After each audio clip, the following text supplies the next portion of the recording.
2 Timóteo capítulo 2, versículo 15. Podemos ler? Está escrito assim: procura apresentar-te a Deus aprovado, como obreiro que não tem de que se envergonhar, que maneja bem a palavra da verdade. 2 Timóteo capítulo 2, o apóstolo Paulo ele vai trazer algumas questões para Timóteo, vai incentivar, vai animar e também vai exortar e pedir que ele também faça isso. É esta forma que Paulo trata com Timóteo no capítulo 2, e ele inicia assim no versículo 1: Tu, pois, meu filho, fortifica-te na graça que há em Cristo Jesus. Ou seja, Timóteo tem que se fortificar na graça que há em Cristo Jesus. E ele diz, no versículo 2: e que de mim, entre muitas testemunhas, ouviste, confiam a homens fiéis, que sejam idôneos, para também ensinarem a outros. Ou seja, ele pede para que Timóteo escolha homens, pessoas que sejam idôneas, ou seja, pessoas que sejam aptas, pessoas que sejam preparadas, para também essas pessoas ensinar a outras, porque o ensinamento tem que ser proveitoso, mas aquele que se especializa em ensinar, que seja um pastor, que seja um mestre, ele precisa ser apto, ele precisa conhecer a palavra, e ele precisa ter o Espírito Santo para exortar a igreja.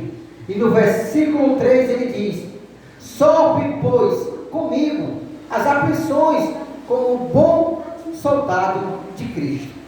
No versículo 4 e 5 ele diz: ninguém que milita se embaraça com o negócio desta vida, a fim de agradar aquele que o alistou para a guerra. E se alguém também milita, não é coroado, senão militar legitimamente. Ou seja, se alguém está na luta, no trabalho, essa pessoa que foi alistada, se ela não luta, se ela não batalha, se ela não trabalha legitimamente, de fato ela não será coroada, né? Se ela se tornar uma pessoa voluntária para o exército e não aprender, e se ela não aprender, ela não pode ensinar, e se ela ensinar o que ela não aprendeu, então ela vai fazer com que outras pessoas errem. Por isso essa pessoa não receberá galardão, essa pessoa não será premiada, ou seja, não receberá uma coroa. E ele aqui no versículo 6, o lavrador que trabalha deve ser o primeiro a gozar do fruto. É uma comparação. O lavrador, que é o agricultor, né, que lavra a terra, que cultiva a terra, não pode ficar por último, ele tem que ser o primeiro a gozar de sua plantação, de sua cultivação, né, da agricultura a qual ele arou a terra, a qual ele plantou, ele agou, regou, e ali produziu fruto, e ele vai tomar proveito primeiramente. Versículo 7, também o apóstolo Paulo ensina a Timóteo dizendo: considera o que digo, porque o Senhor te dará entendimento em tudo. O que nós aprendemos aqui, vamos prestar atenção, o que nós aprendemos aqui é que se nós acatarmos o ensinamento nas Escrituras, Deus, o Pai, vai nos dar o entendimento de tudo. Porém, se nós não considerarmos, não acatarmos, não guardarmos no nosso coração, como disse o salmista, escondi a tua palavra, em outras versões, guardei a tua palavra no meu coração, para não pecar contra ti. Da mesma maneira, se nós guardarmos o mandamento de Jesus, o Evangelho no nosso coração, nós não iremos pecar contra o Senhor. Amém? E o próprio Deus é que se responsabiliza. Ele nos dá o entendimento de tudo. Por isso, tem muitos crentes preocupados, perturbados, pensando: eu não entendo isso, eu não entendo aquilo. Porque ele não está parando para escutar, não está observando. Por não observar, não acatar, não guardar, o que é que ocorre? Não aprende. E às vezes quer colocar culpa no pastor, no professor, em alguém que está lecionando essa pessoa. Amém? É aquela questão da pessoa que procura um motivo para culpar alguém. Versículo 8 diz: lembra-te de que Jesus Cristo, que é da descendência de Davi, ressuscitou dentre os mortos, segundo o meu evangelho. É o que o apóstolo Paulo pregava, que Jesus Cristo, que era da descendência de Davi, ressuscitou dentre os mortos. Ele foi o primeiro a ressuscitar. Versículo 9: por isso sofro trabalhos e até prisões como um malfeitor, mas a palavra de Deus não está presa. Isso é interessante, irmãos. Amém? Olha o que o apóstolo Paulo diz para Timóteo: que sofria prisões, como se ele fosse o quê? Um criminoso, um malfeitor, como se ele fosse um transgressor da lei. Mas ele disse: mas a palavra de Deus não está presa. Por que ele disse que a palavra de Deus não está presa? Porque até mesmo dentro do cárcere, dentro de uma prisão, em uma situação difícil, Paulo abria a sua boca e ensinava, e ministrava, e pregava, e evangelizava a palavra do Senhor. Em meio a coisas boas, em bonâncias, em fartura ou escassez, ou até em tribulações, Paulo estava preparado e apto para ensinar. Amém? Quando ele estava alegre, ele ensinava. Quando ele estava triste, ele ensinava. Quando tinha muitas pessoas para ensinar, ele ensinava. Quando tinha 2 ou 3 pessoas, também ele ensinava com o mesmo ânimo, com a mesma alegria. Amém?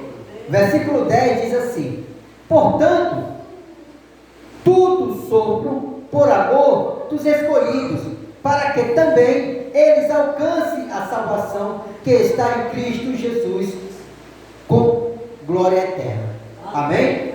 Prestem atenção: entre os judeus e os crentes, existem pessoas dentro das igrejas que elas ainda não são salvas, elas são crentes e foram escolhidas. Amém? Elas são escolhidas, porém a barreira que faz com que essa pessoa não compreenda a palavra e não cresça para ser salva é grande. Mas o que é que Paulo diz? Eu sofro, ou seja, ele passa por situação difícil ao ponto, de ser rebaixado, humilhado, para que pessoas que são escolhidas por Deus sejam salvas, sejam galardoadas com honra e glória do Senhor. Amém? Versículo 11 diz assim: palavra fiel é esta, que se morrermos com ele, também com ele viveremos. Amém? Diga glória a Deus. Aleluia. Olha o que ele diz: palavra fiel é essa. Qual é essa palavra fiel? Se nós morremos com Cristo, ou seja, você hoje é um evangelista, é uma mulher de oração, é um homem de oração, é um evangelista, prega a palavra do Senhor Jesus, mas vamos supor que você venha a falecer. Agora você tem que ter a certeza, enquanto você está vivo, que se você falecer, você vai ressuscitar com quem? Com o Senhor Jesus, porque você morreu com Ele. Amém? Você morreu com Ele, mas também vai ressuscitar com Ele. Versículo 12 diz: se sofremos, também com Ele reinaremos. Se negarmos, também Ele nos negará. Hein? Onde é que está escrito isso? Vocês lembram onde é que está escrito isso? Mateus capítulo 10, versículo 32 e versículo 33. Mateus capítulo 10, Jesus disse para os seus discípulos que se eles negassem perante os homens o Senhor, também negaria eles perante o Pai. Mas se eles confessassem o Senhor no meio da multidão, em meio às prisões, os concílios, né, nas sinagogas, no sinédrio, nos tribunais, Jesus disse: eu também confessarei o nome de vocês diante de meu Pai. Aleluia. Agora o apóstolo Paulo faz valer esta palavra. Ele diz assim no versículo 12: se sofrermos, também com ele reinaremos. Se o negarmos, também ele nos negará. Ah, irmãos, Deus é justo. Prestem atenção. Confessar não é para servir. Confessar é quem já serve. Amém? Amém. Ninguém chama ninguém para confessar Jesus, porque quem confessa Jesus é os crentes. Aqueles que vêm a Jesus, que não conhecem, aceita a Jesus. Aceitar é diferente de confessar. Confessar é testemunhar, é proclamar, é declarar. Amém? Então, aquele que confessar o Senhor perante os homens, dizendo para todo mundo: eu sou crente, e se alguém quiser lhe punir ou lhe fazer injustiça, porque você guarda esta palavra, porque você é servo de Jesus, e você disser perante eles: tudo bem, vocês estão me punindo, mas eu sirvo o Senhor. Então você está confessando o nome dele. E se você morrer por causa disso, você também será ressuscitado com ele. Amém? Também ele não te negará perante o Pai. Mas se você negar ele, né? Porque tem crente negando Jesus, tem crente desviando da palavra, tem crente em caminhos tortuosos, tem crente cheio de pecado. Então, esses crentes estão negando, e assim também ele negará naquele dia. Amém? Versículo 13 diz: se formos infiéis, ele permanece fiel, não pode negar a si mesmo. Preste atenção, a fidelidade de Jesus, a fidelidade de Deus, não é para com a minha fidelidade, não é para com a sua fidelidade. Ele é fiel porque ele é fiel. Se você for infiel, ele continua fiel, porque ele não pode negar a ele mesmo. A sua fidelidade é autêntica. Mas se você for fiel, maior vantagem, galardão, prêmio, felicidade você tem para conquistar. Amém? Versículo 14: traz estas coisas à memória, ordenando-lhes diante do Senhor que não tenham contendas de palavras que para nada aproveitam e são para perversão dos ouvintes. Olha, irmãos, no culto de doutrina como esse, vocês têm o privilégio de entender que crente não debate, crente não discute, crente não tenta entrar ou nem entra em questões loucas, em questões que não há sentidos. Crente não tenta provar nada. Nós, crente, não precisamos provar nada, nós temos a certeza. Amém? Você não precisa provar para as pessoas que Jesus é real, que Deus existe. Você não precisa. Por quê? Porque você já tem a certeza. Se ninguém quer aceitar, se ninguém quer entender, o problema é de quem não quer. Mas eu tenho a certeza, e você também deve ter a certeza, de que o Senhor vive para todo sempre, de que você é salvo por este evangelho. Amém? Então ele diz o que? Traz a memória, estas coisas à memória, ordenando-lhes diante do Senhor que não tenham contendas de palavras que para nada aproveitam e são para perversão dos ouvintes. Crente com crente debatendo prejudica o descrente. Vocês entenderam agora?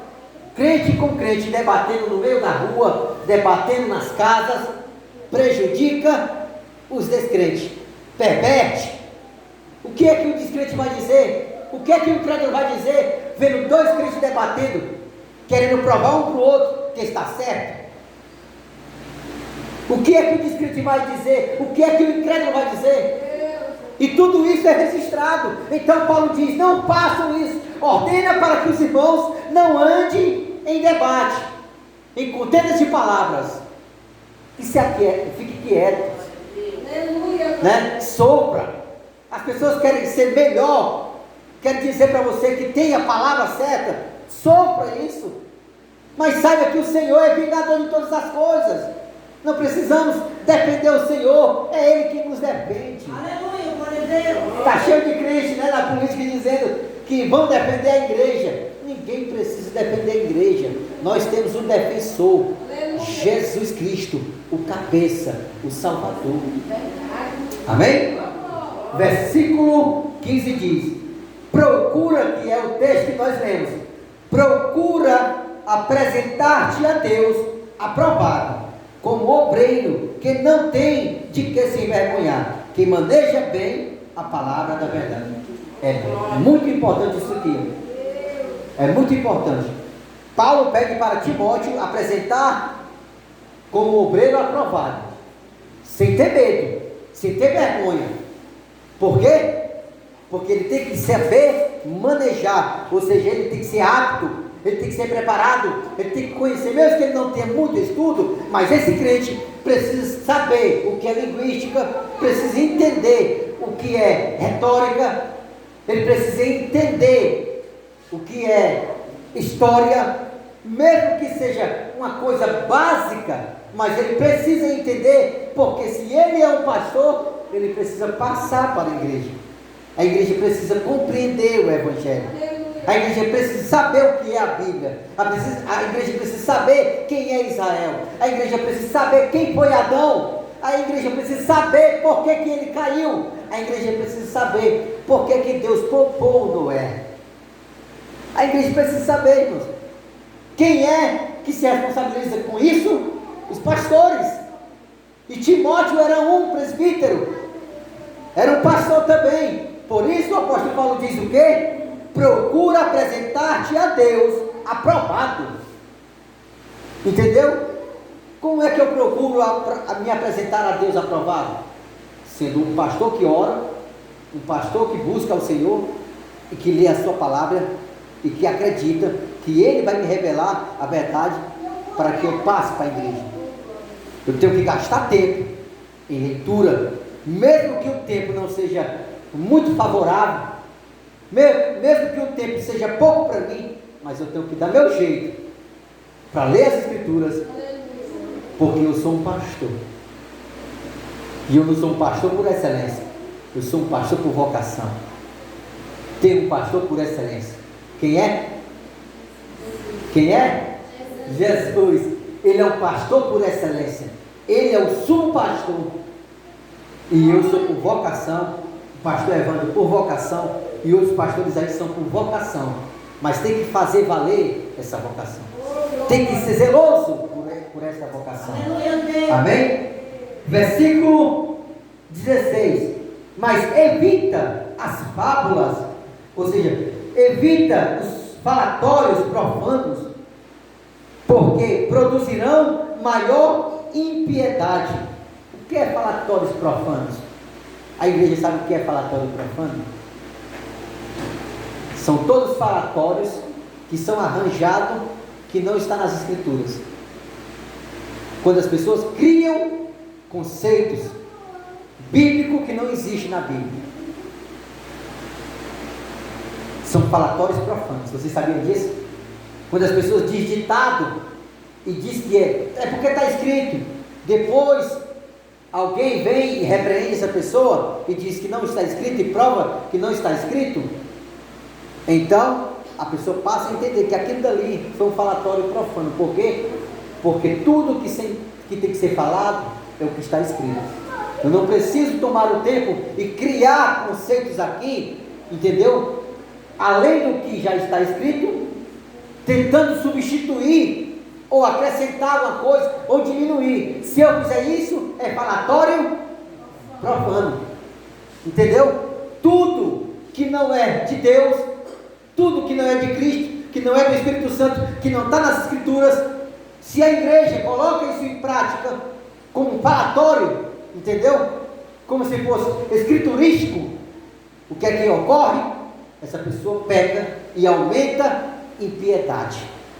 Por isso que nós olhamos para a nossa nação brasileira e vemos como ela está cada vez mais decadente espiritualmente. Olhando para a nossa nação brasileira, que se julga um dos países evangélicos, está decadente, está em um cataclisma religioso. Amém? Versículo 17 diz: e a palavra desses roerá como gangrena, entre os quais são Emineu e Pileto. Ou seja, dois homens no tempo do apóstolo Paulo, que falaram falatórios, que disseram falatórios profanos. Aí Paulo tomou como referência Emineu e Pileto. O que é que ele vai dizer o que eles fizeram? Os quais se desviaram da verdade, dizendo que a ressurreição era já feita, e perverteram a fé de alguns. Irmãos, esses dois homens perverteram, entendeu? Ou seja, mudou, trouxe o esfriamento, a fé de algumas pessoas naquela época do apóstolo Paulo. E qual foi o conceito deles? Garantindo para aquelas pessoas que a ressurreição já tinha acontecido e não tinha mais ressurreição. Quem de vocês, no século XXI, atualmente, já ouviu falar nas redes sociais, ou até mesmo na rua, ou por alguma pessoa, que Jesus já veio? Que o arrebatamento já aconteceu? Você sabia que isso tem na internet já? Tem pessoas pregando assim, dizendo que o arrebatamento já aconteceu, que Jesus já veio, e a prova disso foi no ano 70, na invasão dos romanos em Jerusalém. Como é o nome disso? Falatórios profanos, porque está falando do que não está escrito, porque o arrebatamento vai acontecer, e quem vai subir é a igreja. Diga glória a Deus. Aleluia. É a igreja que vai subir, é você que vai ser arrebatado, é nós que iremos ser arrebatados. Então, se vier esse falatório profano aos seus ouvidos, o que é que você vai ter que fazer? Repreender no nome do Senhor Jesus Cristo, pela autoridade que foi te dada. Amém? Amém. Foi Paulo trazendo como referência esses dois homens, Emineu e Pileto. Versículo 19 ele diz: todavia, o fundamento de Deus fica firme, tendo este selo. Qual é o selo? Ele vai dizer: o Senhor conhece os que são seus, e qualquer que profere o nome de Cristo, aparte-se da iniquidade. Aleluia.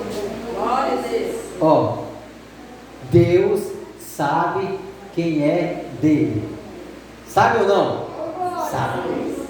E o apóstolo Paulo aconselha a Timóteo a aconselhar a igreja dizendo: e aqueles que proferem o nome de Jesus, que confessa o nome de Jesus publicamente, esses se apartem da iniquidade, que era o que esses dois homens estavam praticando. Iniquidade é pecado, mas ela é específica. Iniquidade é o que?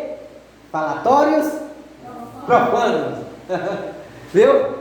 Quando alguém fala em iniquidade, iniquidade é tudo aquilo que as pessoas dizem que está na Bíblia e que não está. Dizem que foi Deus que falou e não foi Deus.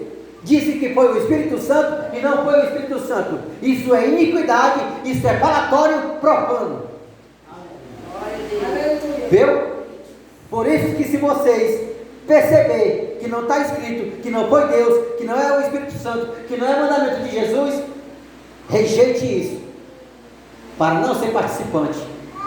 Amém? Temos que ter muito cuidado. A nossa salvação, ela foi ganha por preço muito caro, sangue do Cordeiro. Aleluia. Versículo 20 diz: ora, numa grande, agora esse é importante para nós entender.